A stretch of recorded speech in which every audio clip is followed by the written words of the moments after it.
கிறிஸ்துவுக்குள் மிகவும் பிரியமானவர்களே, இயேசு கிறிஸ்துவின் நாமத்தில் உங்கள் யாவரையும் அன்போடு கூட நான் வாழ்த்துகிறேன். இந்த நாளிலும் தேவன் நம்மோடு கூட இடைப்படுகின்ற வார்த்தை சங்கீதம் 125 அதிகாரம் 1, 2 கர்த்தரை நம்புகிறவர்கள் என்றென்றைக்கும் அசையாமல் நிலைத்திருக்கும் சீயோன் பர்வதத்தைப் போல் இருப்பார்கள்.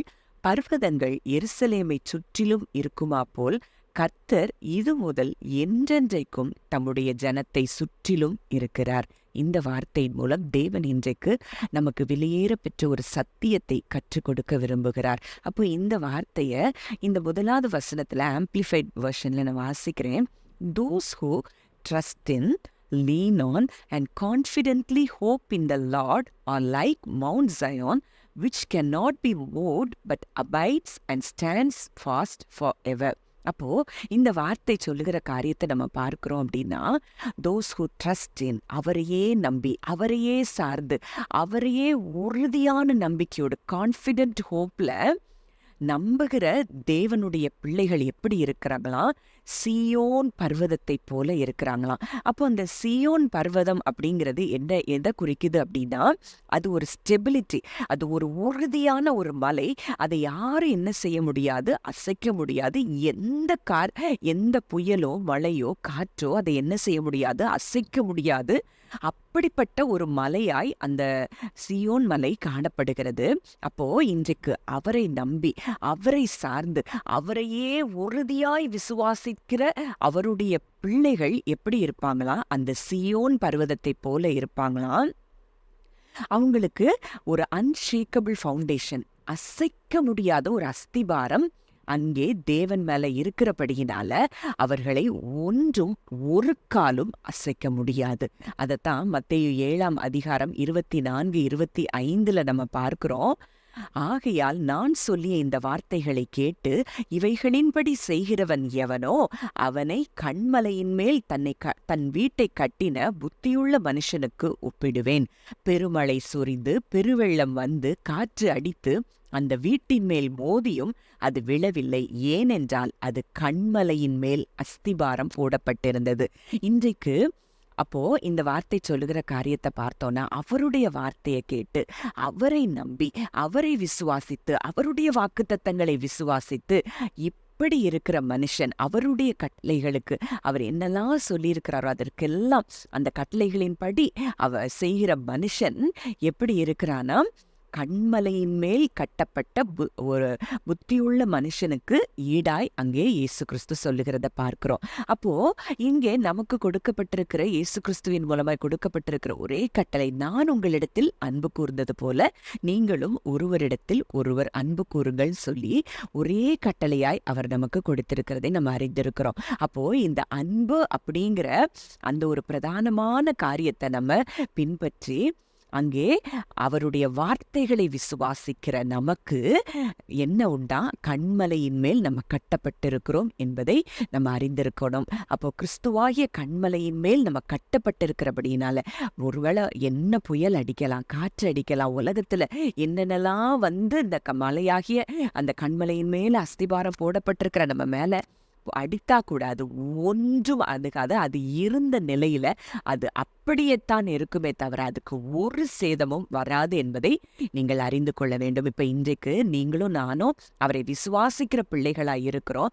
அவரையே நம்பி இருக்கிறோம்னா நம்மையும் தேவன் அப்படிப்பட்ட சியோன் மலையாகத்தான் பார்க்கிறார். 1 பேதுரு 2:6 பார்க்கிறோம். அந்தபடியே இதோ தெரிந்து கொள்ளப்பட்டதும் விலையேற பெற்றதுமான மூலைக்கல்லை சீயோனில் வைக்கிறேன், அதன் மேல் விசுவாசமாய் இருக்கிறவன் வெட்கப்படுவதில்லை. அப்போ அந்த சீயோன் மலை, இன்றைக்கு சீயோனில் அந்த கல்லை வைத்திருக்கிறாரா.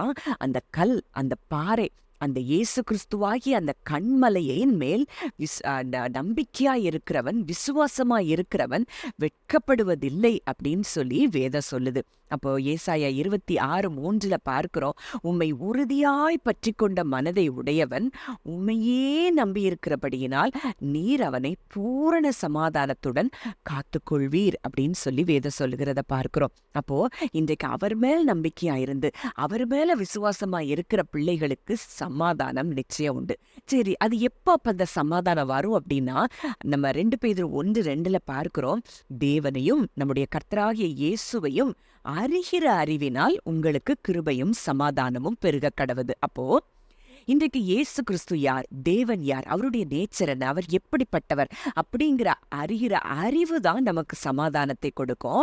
அந்த சமாதானம் தான் நம்ம வாழ்க்கையில அத்தனை வாக்குத்தத்தங்கள் நிறைவேறுகிறதற்கு அது முதலாவது ஒரு படியா இருக்கும் அப்படிங்கிறத நீங்க அறிந்து கொள்ளணும். அப்போ இன்றைக்கு நீங்க தேவனை எப்படி அறிந்திருக்கிறீங்க? அவர் நம்மை பாதுகாக்கிறவராய், விசாரிக்கிறவராய், நமக்கு சுகம் கொடுக்கிறவராய், நம்மை விடுவிக்கிறவராய், ரட்சிக்கிறவராய் எப்படியெல்லாம் நீங்க அறிந்திருக்கிறீங்களோ அப்படியெல்லாம் அவர் உங்களுக்கு வெளிப்படுவார். அப்ப இன்றைக்கு நம்ம சில காரியங்கள்ல அற்புதங்களை பெற முடியாமல் இருக்கிறதுக்கு காரணம் என்னன்னா, அவரை அறிகிற அறிவுல நம்ம எந்த இடத்துல குறைவா இருக்கிறோமோ அந்த இடத்துல தான் பிசாசு நமக்கு சோதனையை கொண்டு வருவான் அப்படிங்கிறத நீங்க அறிந்து கொள்ளணும். அப்போ இன்றைக்கு நம்ம பார்க்கிறோம், இப்படிப்பட்ட ஒரு தேவன் நம்ம இரவும் பகலும் நம்மை பாதுகாக்கிற ஒரு தேவனாய் அவர் இருக்கிறார். பர்வதங்கள் எருசலேமை சுற்றிலும் இருக்கிறது போல கர்த்தர் இது முதல் தம்முடைய ஜனங்களுக்கு எப்படி இருக்கிறாரா, சுற்றிலும் இருக்கிறாரா. அப்போ இன்றைக்கு எருசலேமை சுற்றிலும் அந்த பர்வதம் போல அவர் இருக்கிறது போல, பர்வதங்கள் சூழ்ந்திருக்கிறது போல கர்த்தர் இன்றைக்கு அவரை நம்புகிற பிள்ளைகளுக்கு அவர் சூழ்ந்திருக்கிறார் அப்படிங்கிறத நீங்க 100% நம்புனீங்கன்னா அந்த பாதுகாப்பு உங்களுக்கு உண்டு. அதுலதான் சமாதானம் இருக்கு. என் தேவன் என்னை இப்படியாய் பாதுகாக்கிறார் அப்படின்னு நீங்க விசுவாசித்தீங்கன்னா அந்த பாதுகாப்பு உங்களுக்கு உண்டாகிறதை நீங்கள் காண்பீர்கள். அதனாலதான் சங்கீதம் 121:3-4 கூட பார்க்கிறோம், உன் காலை தள்ளாட விட்டார், உன்னை காக்கிறவர் உறங்கார். இதோ இஸ்ரவேலை காக்கிறவர் உறங்குவதும் இல்லை, தூங்குகிறதும் இல்லை.